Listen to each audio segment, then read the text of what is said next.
consumer itu masih ada beberapa yang lagging kan. Hmm. Ya, tuh kalau sarapan makan apa biasanya? Lu mau ngomong Indomie apa gimana? Oke, selain Indomie apa yang lebih sehat dikit? Lemper, Jok. Kok lempar sih? Yang kayak Nggak yang bercanda. Jadi biasanya kalau pagi ya, kalau sehat ya orang makan oatmeal. Oat ya, Jok ya. nah, yang terbuat dari Oat. tepung juga apa tuh? Wah. Lu langsung ngomong aja deh, jangan tebak-tebakan gitu. Gue lagi makan dulu nih. Teman-teman pada sarapan apa coba? Oke, gampang banget ini. Semua orang pasti itu. Yang isinya Nggak itulah, Jok. trikaya, apa tuh? Hmm. Keju, Nah, apa? itu tapi kan depends on ini, Jok, area. Kalau sebenarnya kayak orang Surabaya itu biasanya nggak selalu sarapan pagi, Jok ya. Kalaupun sarapan pagi biasanya soto gitu. Tapi tergantung Buset, lah, tergantung. Nah, kembali lagi. Tapi kalau lu lihat kayak di Jakarta tuh ada yang jawab itu lebih banyak orang sarapan, Jok. Kalau gua Lili. lihat ya, Tuh bisa jawab. nasi bungkus. Tuh nasi Tuh, bungkus kok. Tuh. Wah, masih Tere sarapan susu LTJ sama biskuit Mayora. Ya. ngomong.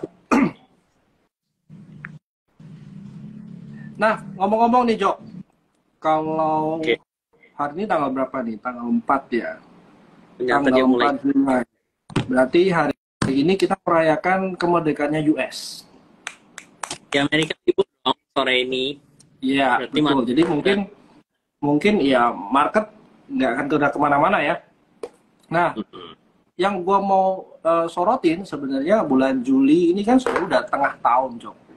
Ya, nggak ya. kerasa. Tahu-tahu udah sampai bulan Juli ya. Nah, di bulan Juli ini gimana second half? Maksud gua strategi apa yang harus kita pegang nih, Jok? Kalau kemarin mungkin orang-orang lebih banyak beli bonds ya, Jok ya. Sementara sekarang kalau lihat bonds ini, wih, ada yang sarapannya bir sama wine top. Wah, preman nih. Ini kayaknya preman pasar nih. Eman, ya. Nah, maksud gua gini, kalau kemarin orang-orang waktu first half itu lebih banyak masih ada yang suka sama bonds ya, Jok ya. Nah, sementara kalau lu lihat bonds ini kan yieldnya udah mulai turun ya, Jok ya. Mungkin sampai ke 6% or 5,8%. Or kita nggak tahu bottomnya sampai kapan. Apalagi kalau the Fed itu mungkin cut rate-nya akan jalan soon, Jok. Berarti kan strategi apa? Apakah sekarang waktunya kita balik lagi ke saham, pasar saham, atau apa nih, Jok, yang menurut lu harus kita antisipasi? Kalau misalnya gini, kan ke semester 1 udah selesai, semester 1 kan udah setengah jalan, orang biasanya udah kayak ke-reflect dong, bener nggak sih full year 2023 tuh akan seperti itu gitu, sampai target akhir tahun orang udah ketebak lah, lu tinggal kali 3, berarti kan sebenarnya kayak probability errornya kan udah makin kecil kan, karena lu udah setengah kemungkinan orang, kecuali produk-produk yang seasonal gitu ya, yang keduanya lebih rendah atau lebih tinggi, nah itu kita kecualikan. Cuman kalau misalnya lihat kayak rata-rata nih, gue mencoba lihat kayak earningnya gitu ya di kuartal 1, kuartal 2, sebenarnya kayak sektor banking tuh terbukti masih naik untuk overall sektornya ya. Dia masih almost sampai 20%-an, building materials 25%-an, infrastructure mungkin yang masih minus 40%-an. Nah, consumer staples oke, naik 40%-an. Consumer juga kan sebenarnya yang cyclical ini kan ada di dalamnya ada retailers, ada otomotif gitu kan, ada beberapa sektor lagi gitu kan. Hospitality, gue lihat hospitality masih plus. Mungkin mining yang minus, jadi mining cukup juga tuh minusnya. Kalau property, telco ya moderate lah ya, growth-nya sama lah kayak masih single digit gitu. Oil and gas turun lagi gitu kan. Nah, jadi kalau misalnya sebenarnya melihat memang ada beberapa sektor yang lebih yang cyclical sih, yang mungkin kayak kita cyclical kan balik lagi ya, kalau gue melihat data secara makro GDP, komponen yang paling gampang kita ukur kan data penjualan mobil, data penjualan semen, penjualan. Lebih real ya Jok ya. Kenapa?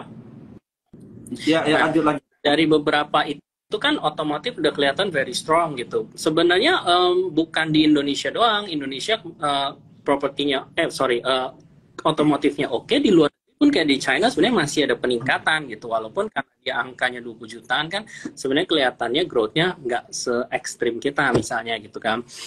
Nah, jadi semen juga analis kita kan Karel juga sebenarnya suka gitu. Since price war gitu ya, yang biasa orang sering terjadi gitu kan, sebenarnya tidak terlalu terjadi gitu. Kalau di cross check lapangan nggak juga, terus volumenya oke. Nah, properti juga sebenarnya properti masih jalan-jalan aja gitu kan, dan kita lihat mungkin orang juga ya orang daerah lah mungkin yang punya duit untuk beli gitu kan.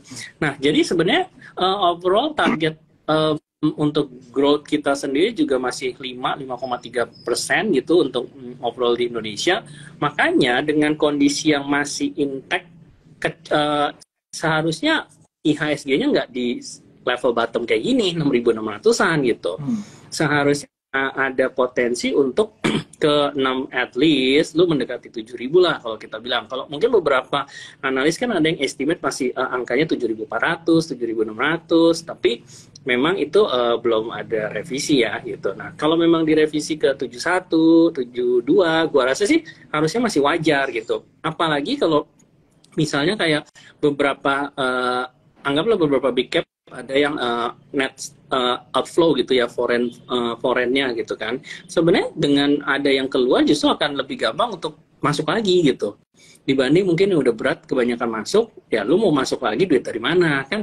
Logiknya sebenarnya gitu ya kalau kita lihat kayak money flow-nya ya gitu. Jadi ya menurut gua sih potensinya banyak, apalagi Dow Jones-nya juga di luar sebenarnya udah mendekati hampir high lagi kan, all time high-nya lagi 36.000 gitu. Sekarang udah mendekati 35, dan isunya tapi kan sama gitu, the Fed rate-nya masih mau naik ya bodo amat, kenyataannya tetap aja marketnya masih naik kan gitu kan. Yang penting kan harganya gerak kemana gitu.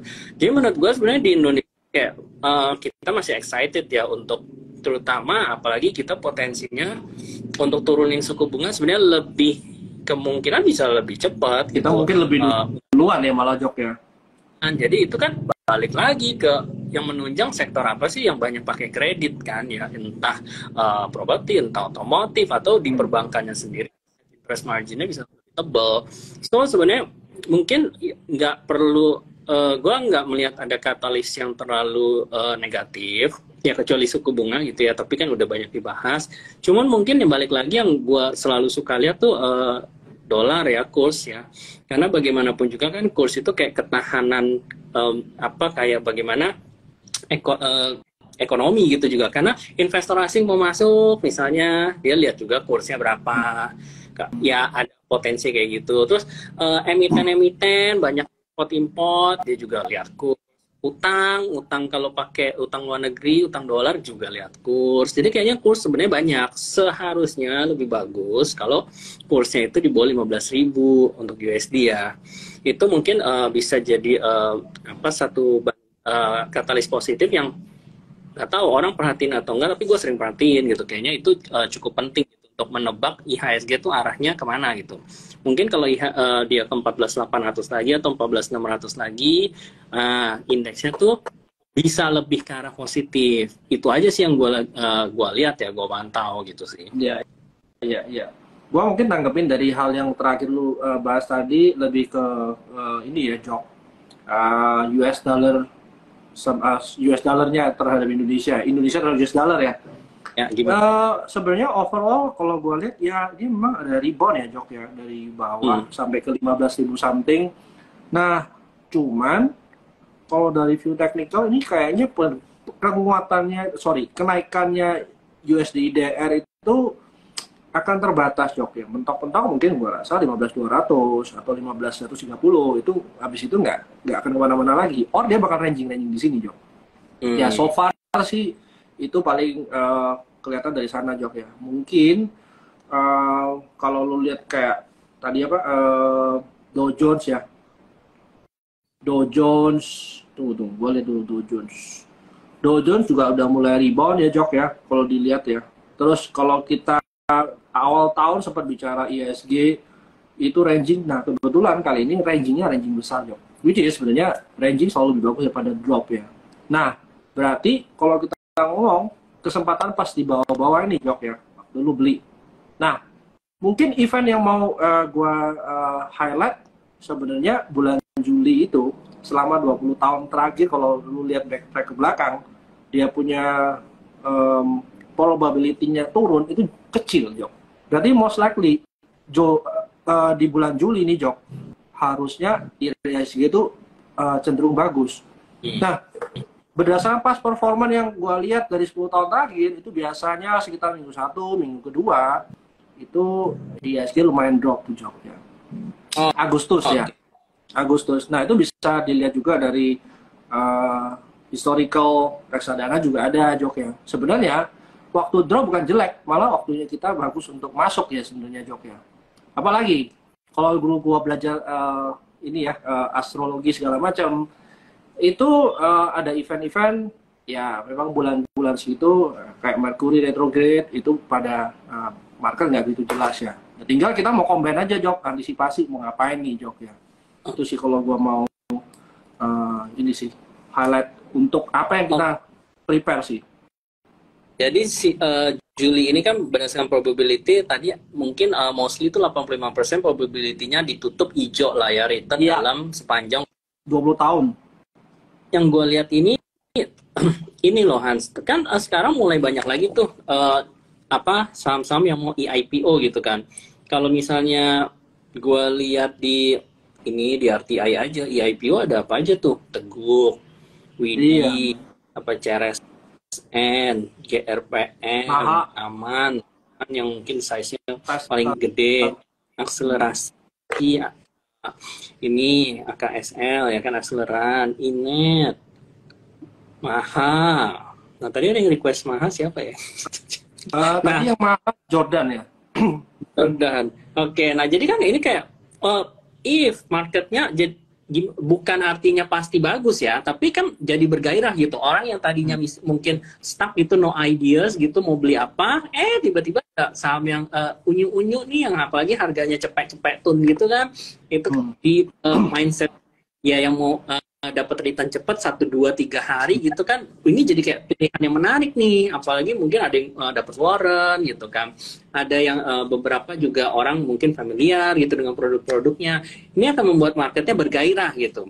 Jadi ya menurut gue harusnya tuh masih cukup kondusif gitu di bulan Juli ini. Nah, tinggal lu dari sekian banyak IPO itu, lu suka yang mana tuh? Ada yang jadi favorit lu nggak tuh?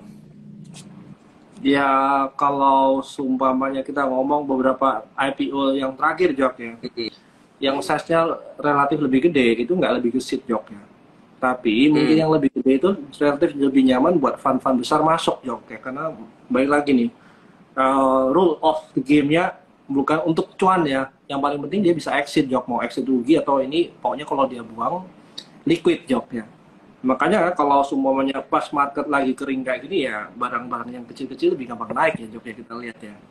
Nah mungkin kalau yang gue masih hold itu kayak VKTR ya, so far sih masih pelan-pelan naik ya. Terus kayak kalau awal-awal tuh kemarin kita sempat lihat RAM itu juga naik ya, itu kan size-nya juga kecil-kecil juga ya Jok ya. Nah jadi kesimpulannya gue masih lihat kalau memang kita mau ngambil duit cepat ya di barang-barang kecil ini mungkin ada chance. Tapi ya balik lagi ya, lihat prospektusnya jangan jelek-jelek banget deh gitu. Nah, tinggal teman-teman lebih selektif aja ya. Mungkin beberapa ya mungkin kita juga suka barang-barang yang sama Jok ya. Nah, harapannya ya kalau mau uang cepat mungkin masih bisa.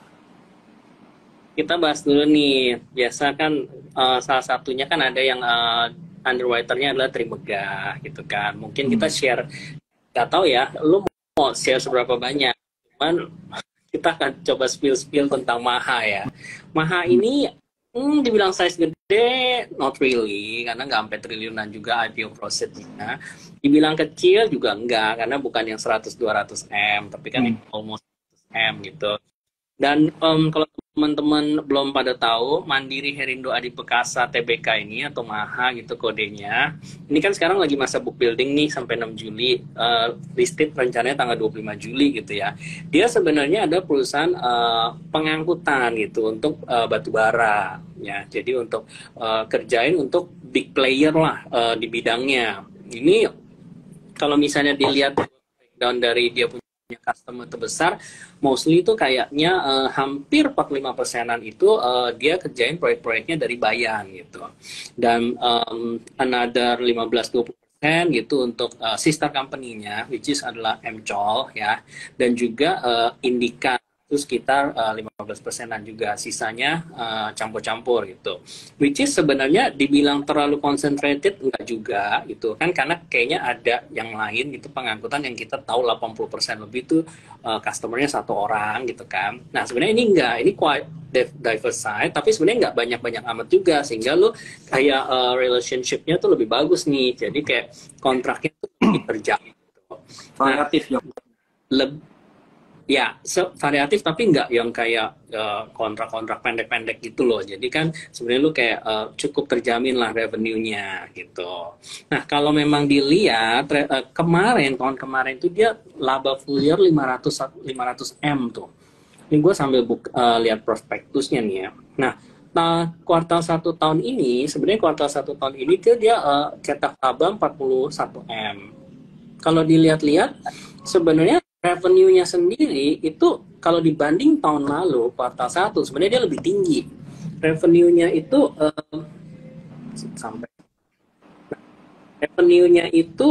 kalau tahun lalu cuman berapa? 305 M, sekarang 455 M di kuartal 1. Nah, kalau kita apple to apple kan, kita lihat ya seasonal di kuartal 1-nya dia sebenarnya udah naik kayak almost 50% tuh. Laba brutonya juga dari 61 M naik ke 117, which is almost double. Jadi kalau kita lihat dari operating ininya sendiri, revenue-nya dan profit-nya itu sebenarnya cukup growth-nya kenceng gitu. Ya.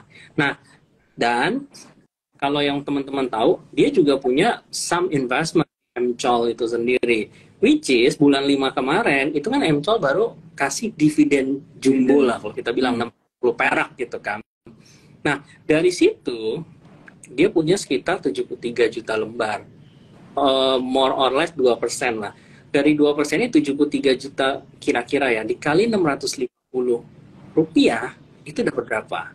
Nah, itu akan masuk di tahun pendapatan kuartal 2. Di luar operating revenue-nya dia sendiri, itu another 40 something miliar gitu ya. Jadi which is sebenarnya kuartal 2 dia secara pendapatan itu bisa lebih bagus dibanding kuartal 1. Nanti tapi of course depend on volume dan harga ya, harga batu bara. Cuman kan harga batu bara mungkin kita lihat range-nya nggak terlalu lebar kan. Nah, jadi sebenarnya mempertimbangkan itu dan mempertimbangkan normalnya gitu ya, dengan pergerakan harga batu bara yang mungkin kita kasih discount rate gitu di tahun ini compare to last year gitu, sebenarnya PE dia tuh masih berkisar antara 7 sampai 8 gitu. Jadi masih normal ya, masih nggak tinggi single digit. Masih single digit. Dan dia ya gitu, uniknya kan dia dapat potential dividen juga kan dari MCOL. Jadi sebenarnya ya boleh dikatakan ini harga yang cukup menarik gitu untuk beli, apalagi dia ranging kan 118 sampai 128 ya, harga inilah favorit retail juga anyway gitu kan. Jadi ya mungkin kalau dia mau coba sih balik lagi ya, kalau gua bilang kalau gua lihat yang kecil-kecil ini lebih gesit biasanya Jok ya. Lebih gesit. Oke. Hans, gua ada pertanyaan buat lu. Kan since tadi udah tahu gitu kan, ini which is sister company-nya MCOL gitu. MCOL-nya sendiri kan sebenarnya kalau kita lihat track record-nya dari IPO 2021 ya, dia kalau nggak salah mulai IPO, itu kan harga dari 1.400-an sebenarnya sempat naik ke 6.000-an gitu, sekarang ada di 4.000-an. Pertanyaan gue bukan apakah 7.000 Jok, 7.000. Jadi kita nggak mirroring ke sana, tapi pertanyaan gue gini, kalau orang ada spek beli MCOL, is it a good movement gitu untuk ya udah biasa kan kalau satu ekosistem atau satu environment semua gerak gitu kan lagi hype. Apakah harga MTOL itu menarik untuk saat ini Untuk mengambil momen? soalnya memang lebih murah kalau lu bandingin sama yang kemarin ya Jok ya. Waktu dia dari peaknya 7.800-an. Tapi menurut gua belum begitu menarik ya, nggak menarik masih walaupun udah turun banyak sih Jok. Why? Ya ada Karena barang lain yang lebih menarik dong daripada MCOL. Kenapa harus beli MCOL gitu? oke, oke. Ya udah, itu kan aku hanya pertanyaan iseng ya kan. Oke, geser dikit lagi ya, karena ini tadi kan udah sempat kita bahas mahal gitu. Mungkin kalau komoditi yang lain yang udah seminggu 2 minggu lalu kali ya kita juga udah sounding sebenarnya tuh MDKA kan kita lihat mining tapi yang related tuh nikel bukan yang coal lah gitu yang harganya nikel sempat turun ke 20.000 sekarang 20.500-an ya masih di atas 20.000 gitu anyway tetap masih di atas average selling price-nya MDKA di tahun lalu gitu 18.000 gitu nikelnya kan dan dia sekarang juga udah tutup di atas 3.200 320. Ya, 3.220. Menurut lu, kemana nih arah movementnya si MDKA sekarang nih? Ya kalau dari MDKA menurut gua dia memang pergerakannya bisa agak pelan juga ya. Tapi kalau lihat dari story growth-nya sebenarnya masih panjang dan menurut gua by technical itu 3630 harusnya bisa dapat. YouTube 3630. Iya, ada gap di situ. Nah, sebenarnya kalau kita bicara gap itu target untuk turun atau target untuk naik paling gampang kita cari Jok ya. Selama itu company masih bagus ya. Nah, kalau kita lihat dari MDKA historicalnya bagus, terus juga dari ownernya juga reliable juga Jok ya. Harusnya kalau untuk menaik ke 3630 itu masih nggak susah ya. Juga kita lihat berapa sih sekarang dari sana paling 15% ya. Sebenarnya kita nggak muluk-muluk juga kalau minta 15-10% dari sana Jok dari MDKA. Dan dia juga ya turunnya juga berhentinya juga di area-area interest area yang cukup masuk akal kalau dia rebound. Jadi harusnya kalau dia ada turun-turun lagi pullback ya gua rasa sih momentum untuk beli Jok kalau MDKA ya. Nah itu juga another salah satu opsi untuk kalau kita mau cari big cap murah gitu ya 45 mungkin ya kan IDX30 juga yang kita tahu kalau sebenarnya asing masuk lagi kan flow-nya ya ke sana-sana doang pilihannya nggak banyak kan di situ-situ doang ya itu kayak kemarin lu lihat waktu Harum ya turun hari-hari gini memang dia 9% Jok ya tapi kan dalam waktu berapa lama nah kadang-kadang kalau pas marketnya lagi sepi ini kalau kita mau masuk ke yang jalannya pelan ada males juga. Again, ini sekali lagi preferensi Jok ya. Bukan berarti nggak bagus. Gua juga suka by technical, tapi mungkin udah nggak masuk Jok. Karena gua lebih cari yang medium to small cap sih. Oke. Nah kalau di radar lu nih sekarang yang kira-kira udah mungkin udah di awal fase bull-nya nih, ada nggak mana ya? Nah kalau gua paling gampang kita lihat by sektor Jok ya. Sebenarnya sektor paling gampang ya. Kalau sektor rotasi yang bisa di Bloomberg kita bisa ngintip itu sebenarnya paling enak tuh. Jadi kita kalau mau screening saham jauh lebih mudah. Nah, yang menurut gua salah satu yang menarik tadi mana ya? Sektor apa dulu? Transportasi, Jok. Transportasi, oke. Iya, dari awal. Transportasi itu menurut gua juga masih ada ruang untuk naik sih. Lu coba lihat deh indeks transportasinya juga udah pullback lumayan, kenceng turun juga enggak. Harusnya ini menarik loh Jok yang transportasi. Terus juga kalau lu ngomong yang apa ya, biasanya seperti kita ngomong tuh kayak Wintermar ya. Nah, coba lu lihat tuh dari oil price-nya juga udah nggak kemana-mana lagi. Hari-hari ini nggak bisa turun banyak, nggak bisa naik banyak juga ya. Harusnya kalau memang dia kemarin under investment dan memang dia shortage bener ini Jok ya, harusnya yang related sama oil jadi menarik ya. Kalau lu mau nggak ngambil oilnya langsung atau yang related sama oil misalnya kayak Wintermar segala macem, yang buktinya hari ini naik juga kan. Nah apalagi didukung teknikal pas sudah di bawah tuh Jok. Nah, harusnya kalau dia pullback lagi, ya chance untuk masuk menurut gua. Iya, tadi ada yang nanya juga tuh kayaknya Wins. Wins ini kan kalau yang kita ingat ya, 260 sampai 280 kan sebenarnya itu kayak area buy. Tapi di atas ini kan 30, 350 area rest gitu. Menurut lo dia akan kehalang di angka itu lagi since mendekati angka itu, atau ternyata dia punya potensi tembus sampai dekat 400 gitu? Oke, nah kalau kita mau lihat dari dua sisi. Satu, dari fundamental wise dia gimana? Kalau kemarin, gua rasa kita juga cukup update ya, Jok ya. Kalau bicara soal Wintermar ini kan selalu kita ngomong rent per day-nya berapa ya. Kalau rent per day-nya naik, harusnya pasti efek ke bottom line-nya. Nah sekarang kalau lihat, ya harus update juga ya, Jok ya. Apakah sekarang rent per day-nya udah naik apa enggak ya. Terus juga dari technical-nya, dia berhentinya jangan pas di tengah-tengah. Ini tengah-tengah tuh kayak gini maksud gue. Kalau lu tahu ini resisten, ini support, ya kita jangan ngambil di tengah-tengah, Jok. Karena tengah-tengah itu kan banci, kita nggak tahu ke atas atau ke bawah ya. Nah, kalau dia dari atas, pas di tengah-tengah, lu berharap yang naik, kadang-kadang itu nggak begitu bagus. Lebih baik kalau dari bawah, mantul, dia di tengah-tengah, lu baru masuk, karena harapannya masih ke atas. Kayak lu bola, mantul, rebound, ya dari bawah ke atas lebih gampang ya. Nah, sama nih, kalau lu lihat dari Wintermar, juga dia kan lumayan ranging ya, walaupun bentuk ranging nggak selalu begini, Jok ya. Nah, tapi pas dekat-dekat area support, dia mantul, udah mulai pelan, ya chance untuk ngambil ini lebih gampang.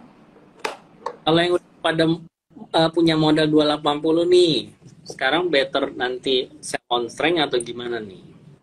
Oke, nah kalau lu lihat kan sebenarnya kemarin di area-area berapa 338 sampai 370 itu orang pada mulai jualan ya. Jadi kalau lu mau masuk harga sekarang, gua takutnya mulai ketinggian.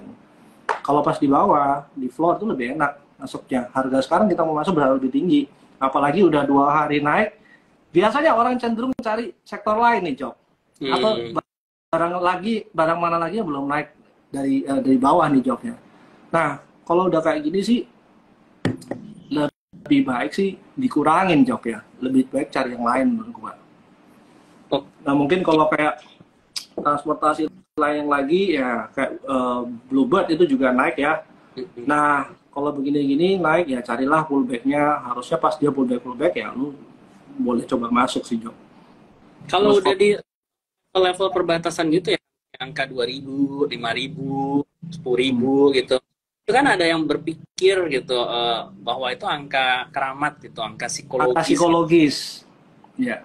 Nah kalau break ke bawah, jadi orang hitungannya udah nggak pakai logik lagi gitu, maksudnya, wah kalau main di bawah 2.000 tuh dia mungkin bisa dropnya lumayan dalam nih gitu, kayak angka dianggap support kuat gitu yang tertembus gitu. Nah menurut lo 2.000 ini apa selalu kayak begitu ya? Di experience lu, pengalaman lu tuh itu begitu nggak sih? Sorry, ini kita bicara taksi ya. Bicara Bluebird kan maksud lu? Iya. Contoh di Bluebird gitu case-nya gitu. Oke. Apa yang lu lihat? Apakah itu enggak 2.000 itu sama aja, mau 2.000, 5.000 sama aja gitu, sama angka yang... Ya, good question, Jok. Nah, sebenarnya kalau lu mau connectin sama technical, itu kan lu harus lihat major trend-nya, Jok. Nah, major trend itu bukan berarti daily sebagai major trend atau lu punya monthly jadi major trend. Major trend itu yang dimana support dan resisten kuatnya itu nggak tertembus masih. Nah, selama dia di level psikologi 1.000, 2.000, orang-orang cenderung itu sebenarnya nggak begitu pas sih, Jok ya. Lu harus lihat di mana sih orang-orang yang dulunya nyangkut paling tinggi akan convert atau akan cari BEP-nya. Nah, itu area-area di sana yang orang-orang bakal take profit ya, Jok ya. Yang udah nyangkut 5 tahun, 2 tahun, 3 tahun, nah itu akan tunggu area sana untuk exit lagi, Jok. Kurang lebih kalau ngomong logiknya itu. Nah, makanya di mana yang orang-orang banyak sangkut, itu yang lu harus cari, Jok. Bukan benar-benar cari di resistannya, tapi itu area dekat-dekat resisten. Nah, itu biasanya lu udah bisa mulai liquidin barang sih. Gimana kita carinya nih, Hans? Kalau bagi teman-teman yang bertanya-tanya, gimana kita tahu apakah lihat dari chart ketahuan gitu, atau lihat volume, atau lihat apanya? Kalau lihat dari chart bisa ketahuan, tapi menurut gua volume itu yang paling penting, Joknya. Kenapa? Volume paling penting ini. Waktu lu barang ini naik, tapi volumenya nggak ada. Itu ibaratnya gini, lu kasih report, mall gua rame nih. Tapi kalau lu lihat yang datang nggak banyak gitu loh. Aneh nggak? Kalau yang datang nggak banyak, tokonya masih nggak banyak. Benar nggak? Yang jual nggak banyak, yang beli nggak banyak, ya volumenya nggak mungkin gede gitu. Berarti lihat di titik-titik di mana volumenya lagi tinggi, ekstrim, yang kemungkinan itu banyak yang new player di situ lah ya. Berarti angka itu jadi bukan. Misalnya gini. Waktu kita yang gue jadi kebayang waktu kapan hari orang-orang beli Brompton Jogja. Makin lama makin banyak kan. Orang yang jual banyak, orang yang beli banyak, makin lama makin naik kan. Nah, itu adalah tren yang bagus. Nah, tren nggak bagus ya waktu yang menjual lebih banyak, yang membeli mulai sedikit, terus harganya nggak bisa naik lagi, karena volumenya nggak ada, nggak lebih gede, Jok. Jadi marketnya udah mulai boring, atau trennya udah mulai boring. Nah, itu tanda-tanda tuh nggak kuat naik. Sebenarnya itu yang kita harus hindarin. Gitu. Nah, jadi kesimpulannya Bluebird ini akan ke arah mana nih? Ini kita masih bahas sektor ke arah kanan, Jok. Kalau ke arahnya tetap ke kanan. Ke kanan, layar lu ke kanan. Iya. Ya, balik lagi nih. Kalau berdasarkan teknikal, itu kita bisa lihat arahnya, Jok. Tapi angka psikologis, angka intrinsic value-nya kan akan lebih bagus kalau ditunjang sama fundamental wise ya, fundamental size Jok ya. Apakah dia udah kemahalan di harga sekarang? Ya, kita harus lihat itu juga sih. Salah satu yang confirmnya lebih banyak untuk turun, ya mungkin kita cari yang lain ya. Nah, tapi again, kalau gua lihat dari sektor transportasi tadi ya Jok ya, sebenarnya itu area-area pullback yang dimana ada chance dia untuk rebound. Oke, ini kebetulan ya ada yang nanya Eko Susanto, nanya gajah tunggal, iya tadi juga sempat dipantau tuh. Ini kan related to otomotif ya, atau ini itu related sama Pak Lokeng Hong gitu.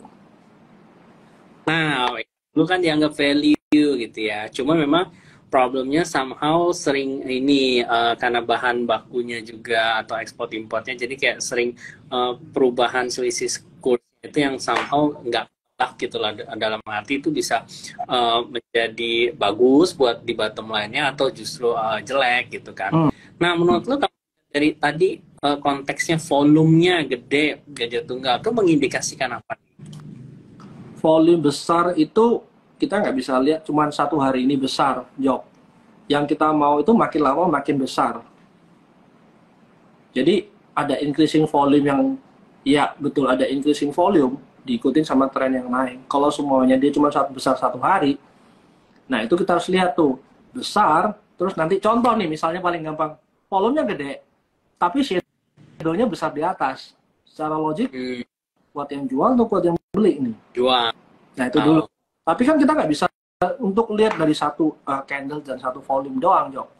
Kita kan harus lihat perjalanannya dia gimana. Makanya kalau price action itu nggak bisa baca cuma satu sependek ini doang. Lu harus benar-benar baca dari kiri ke kanan ceritanya gimana gitu. Jadi lu tahu siapa yang beli pertama kali, siapa yang jual di sini, dan berapa banyak dia jual. Dari situ kalau lu mau ngitung flow-nya itu mungkin lebih masuk akal, Jok. Jadi kayak berasa dengerin dosen ngomongin teori. Wah, aduh. Nah, tapi gini Jok, kalau menurut lu kayak gini tuh kita sudah waktunya balik lagi ke bottoms up atau tetap nih kita pegang top down nih kalau tahun ini? Kalau top downnya kita pegang top down atau kita tetap pegang bottom up nih untuk sekarang nih? Apalagi lu bilang sekarang Q2, Q3 itu udah mulai kelihatan nih. Setengah perjalanan udah selesai itu Jok ya. Sebenarnya tetap nggak pusing tuh top down, dalam arti lu down itu kan untuk mencari sektor mana sih yang akan jadi favorit gitu kan. Dan kalau sekarang kan memang yang datanya mendukung ya otomotif related lah, datanya semua mendukung kan. Terus udah gitu pemerintah juga banyak subsidi lah, terutama untuk yang EV gitu kan. Nah dari situ juga berarti lu tahu kalau memang penjualan yang related ke EV itu naik, kan rentetannya banyak tuh, termasuk kayak orang kan nikel untuk baterai, berarti baterai related dan auto part dan lain-lainnya gitu kan. Nah sebenarnya ya di sana environment suku bunga berarti menguntungkan mana. Sebenarnya secara perbankan juga untung gitu, karena ya kalau kreditnya banyak, dia kan cuma puter duit doang kan, duit tabungan disalurin jadi kredit, baru bank dapat selisih itu cuannya gitu kan. Nah, relate kemana? Multi finance juga, bank ya, setuju. Muter juga. Jadi ekosistemnya kan salah satu, tapi lu kebayang kan, oh berarti ada sektor apa? Otomotifnya, ada spare part-nya, ada multi finance-nya, ada relate ke baterai-baterainya, mungkin lebih jauh lagi lihat ke nikel. Ya. Tapi kan itu doang, ya kan? Yang mungkin menarik apa? Kalau contoh yang nggak menarik apa sih sektornya sekarang kan kayak mungkin basic industry gitu ya. Paling cuma healthcare mungkin, Jok, yang orang-orang jarang lihat ya. Gitu kan belum ada berita gitu, maksudnya. Apa mungkin perampingan kelas BPJS gitu jadi lebih ramping sehingga ada potensi orang pakai asuransi, jadi dia nggak pakai BPJS karena yang orang nggak mau kelas yang A tapi nggak mau ke kelas yang lebih rendah. Nah, hal-hal itu tapi kan kayak ya if begitu mungkin orang pakai asuransi, tapi kan belum tentu gitu. Nah, kalau ini jelas mungkin data penjualan mobil udah naik, jadi relate kemana-mananya banyak. Jadi ya itu hanya untuk memilih sektor mana yang tepat gitu. Nanti baru dipilih kayak tim research kita kan ada tuh riset tentang auto gitu atau tentang Dharma gitu kan. Nah, lagi bottomnya sebenarnya ini compare to others udah masih cheap nggak sih? Atau mungkin ada faktor growth lagi nggak di depan? Sehingga lu baru gue pilih sektor ini deh, saham ini deh misalnya. Nah, kenapa lu misalnya kayak tadi kan ngobrol-ngobrol, kenapa nggak pilih kayak BOLT yang sebenarnya itu kayak mungkin baut untuk otomotif juga gitu kan? Ya karena banyak pertimbangan gitu. Kenapa akhirnya pilihnya saham-saham yang menarik gitu, yang tertentu doang, yaitu tentu bottom analisisnya, tapi penting sih untuk dari top down dulu sih menurut gua. Iya. Jok, tadi kan ada pertanyaan di depan tuh, Jok, soal sektor ayam-ayaman. Nah, kebetulan gue lagi lihat dua ya, Jok ya. Java, Cepin yang paling gede. Dan kalau Java, itu gue masih melihat mungkin 1460-an. Arahnya masih bisa sampai sana. Kalau Cepin, mungkin dia akan pullback dulu sih, Jok ya. Nah, tinggal apakah sektor ayam ini sebenarnya masih layak dilihat atau enggak? Gue sering bercanda sih yang kemarin katanya Pak Jokowi ke pasar, kaget lihat harga ayam 35.000, which is wow, mahal. Berarti udah di atas 20 ribuan dong. Wah, kalau memang itu kenyataannya benar, berarti kan dalam tanda kutip, wah cuan dong yang jualan ayam, ternyata gitu kan, lagi pada naik gitu. Nah ya mungkin di satu sisi itu kalau ya jadi sentimen positif, cuma negatifnya apa sih? Negatifnya mungkin harga soft commodity ya agak naik gitu kan, kayak biji-biji jagung-jagung gitu kan juga naik, which is itu bahan bakunya. Nah, itu naik terus itu kan akan jadi cost-nya naik ya, tentu nggak bagus dong untuk profit di perusahaan ayam-ayaman kan. Tapi memang balik lagi kita rajin cek ke pasar sih Hans ya, gue jarang ke pasar gitu, kayak lo harus lihat di lapangan gitu harga ayam beneran naik nggak gitu, kayak di titik 33.000 sampai dia 32.000 sebenarnya itu kalau memang ayam harga segitu menurut gue itu harga yang menarik untuk poultry-poultryan ya. Dan DOC misalnya, DOC sampai nggak sih ke goceng, nah, kalau 5.000 itu which is level yang kayak mulai menguntungkan gitu, dianggap oke gitu, kondusif untuk sektor ini sih. Iya, agree. Nah, Cok, mungkin kalau nggak bahas soal sektor finance, sektor banking nggak cocok nih, nggak pas nih.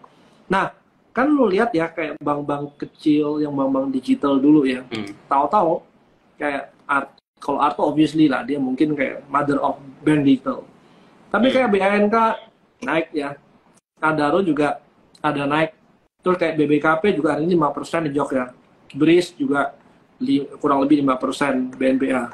Menurut lu gimana nih Jok kalau sektor banking seperti ini? Masih telat atau enggak? Sudah telat atau enggak nih kalau kita masuk sini? Sebenarnya nggak telat juga, karena pada intinya kan sebenarnya kalaupun inflow asing yang gede-gede itu kan semua masuknya ke banks kan, banks yang gede kan, banks yang gede ini walaupun mungkin ada yang berpikir mahal, sebenarnya akan lebih mahal lagi karena itu drivernya IHSG gitu. Yang pasti IHSG kalau naik ya mereka yang bikin naik gitu, mau nggak mau gitu kan. Nah, since dianggap over, biasanya baru second linernya nih mulai bergerak kan gitu kan. Kalau mereka belum dikenal gitu, yang akan naik juga second linernya nih. Nah, tinggal second liner mana yang benar-benar sebenarnya ada potensi. Sebenarnya dulu kan kayak NISP kayak gitu-gitu kan sebenarnya di walaupun mungkin tanpa corporate action apapun itu juga murah gitu, ya kan. Nah, cuman ada yang kalau menurut gua agak menarik ya, itu kayak Opin sih, BBKP salah satunya. Karena memang NPL dia di estimate masih sekitar 5%-an, tapi itu udah mulai turun dari 6%-an, dari 9%-an gitu. Kan dia targetin staging ya, sequential gitu. Betul. Tahun maybe setahun 2 tahun lagi dia bisa ke angka normal di industrinya 3%-an gitu. Nah, kalau memang kejadian plus dia udah banyak tambahan suntikan modal kan dari ownernya yang Korea kan, which is sebenarnya dia akan jadi lumayan healthy untuk perusahaan yang cukup gede gitu. Nah, disitulah tinggal dia bagaimana dia monetize, dia punya ekosistem tuh yang since dia juga udah lengkap kan. Nah, jadi kayaknya itu mulai menarik menurut gua sih. Ya. Oke. Jok, ngomong-ngomong ya, kalau kita bicara ini Jok ya, kayak finance tadi ya, gue masih ada ngeliat nih AHAP itu dari bawah juga sih Jok, ada potensi naik nggak? Kalau kemarin kan MFIN-nya udah naik ya Jok ya. AHAP which is asuransi dong. Ya, ya AHAP asuransi bukan MFIN-nya. AHAP evaluasinya gimana Jok? Secara valuasi. Susah kalau membayangkan AHAP secara valuasi gitu, karena dibilang murah nanggung, tapi memang ownernya kan kuat gitu kan. Jadi bisa aja kayak prospek pertumbuhannya, ekosistem yang gede, bisa aja. Tapi kalau gue sih nggak tahu ya, gue belum melihat kayak ada apa yang menarik di situ gitu. Kecuali unless ada berita-berita nih, mungkin kalau teman-teman tahu atau ada, dia mau M&A apa, mungkin ya baru jadi menarik. Karena asuransi toh ada yang lebih gede dan ada yang lebih murah gitu kan. Mungkin yang kita tahu juga gitu. Terlepas dari apakah itu life insurance atau general insurance, mungkin beda ya kategorinya. Tapi ya yang lebih murah, benar nggak? Iya, betul. Gitu. Oke. Nah, ini udah jam 9 nih Jok. Terakhir ya. Kalau lu lihat juga hari ini yang namanya CPO pada jalan sih Jok. Oke. Terus?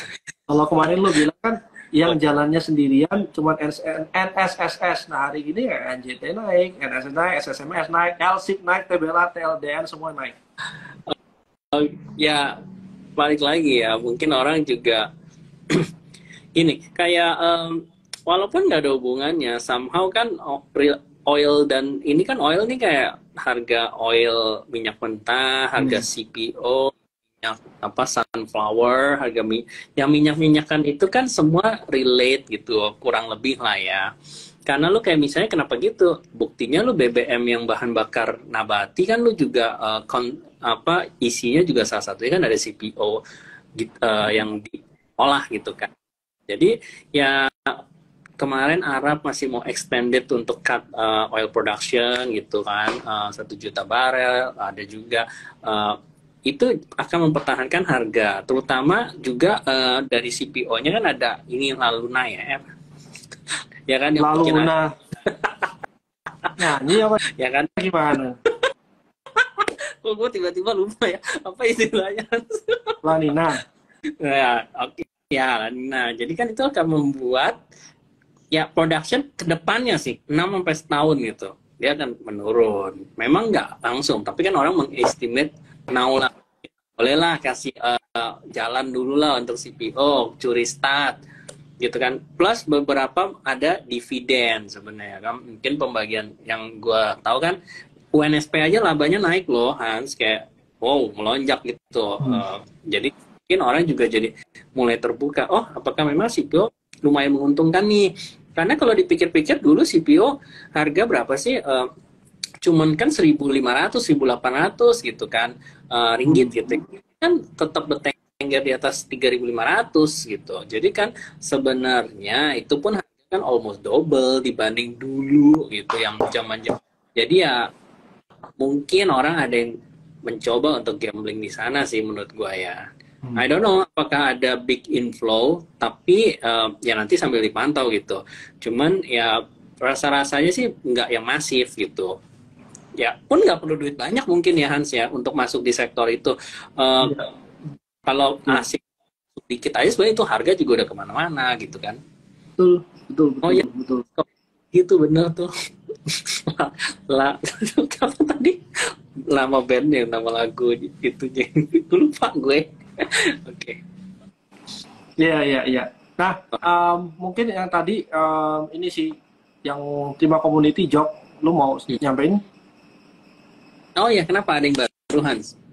Nggak ada sih, maksud gue kalau semuanya yang aktif itu kadang-kadang kita ada di sana ya biasanya ngobrol-ngobrol sama teman-teman riset juga, ada Billy, Jogi, ya, single Faru juga, dan teman-teman riset lah. Anyway, jadi teman-teman yang memang aktif di Trimegah itu teman-teman bisa untuk join di sana sih.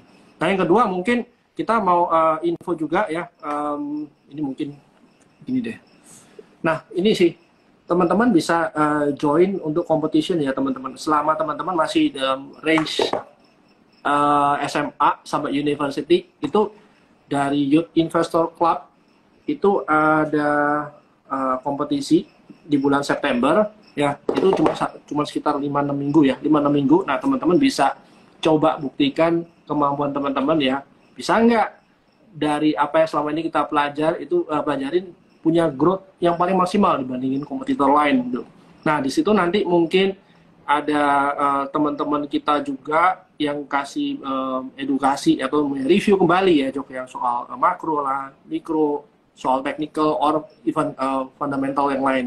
Nah teman-teman bisa join sih kalau memang selama requirement umurnya SMA sampai kuliah ya. Jadi it's a good chance buat teman-teman since masih dalam pendaftaran ya, masih dibuka ya. Itu mungkin teman-teman bisa di link bio Trimegah ada. Di link bio Trimegah ya. Ada ya, bisa ya di situ ya. Iya, iya, iya, bisa. Ya, lumayan itu sih. 50 juta ya total. Boleh lah ya, coba-coba. Iya, betul. 50 juta total, teman-teman masih dapat kesempatan untuk menang mingguan kalau memang secara mingguan itu ada growth yang cukup signifikan ya.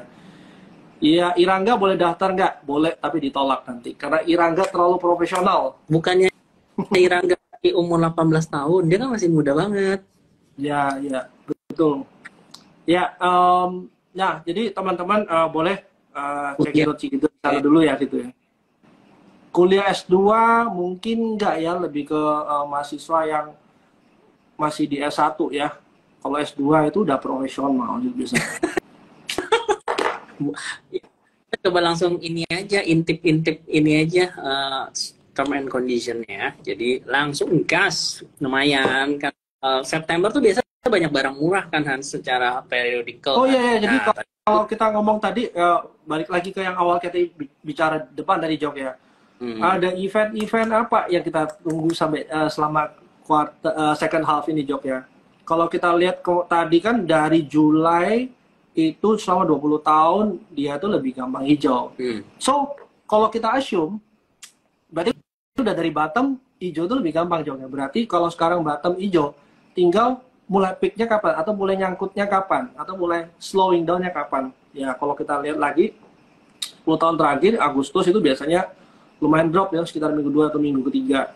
Terus kalau lu lihat dari, ya kalau bilang dari lu mau nyampurin sama asal gini, ya event-event kayak Mercury retrograde segala macam itu ya di sekitar bulan Agustus, nanti minggu 2, minggu 3, minggu keempat ya. Jadi ya mungkin kita bisa antisipasi itu. Antisipasi Kenapa? Karena kalau pas lagi drop ini barang-barang murah banyak, Jok.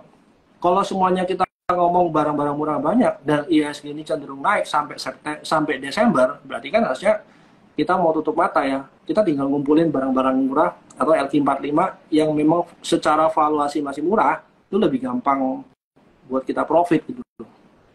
Oke, dari tadi lu bahas retrograde besok lah gas dibahas tuh retrograde apa Gatorade.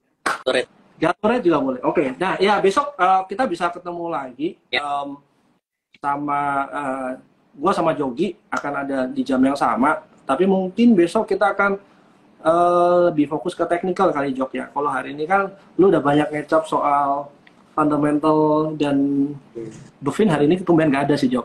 Ya, tapi kita bisa bahas itu besok. Technically ya, secara teknikal. Ya. Oke, bye-bye teman-teman semua. Thank you, Hans. Thank you. Bye-bye semuanya.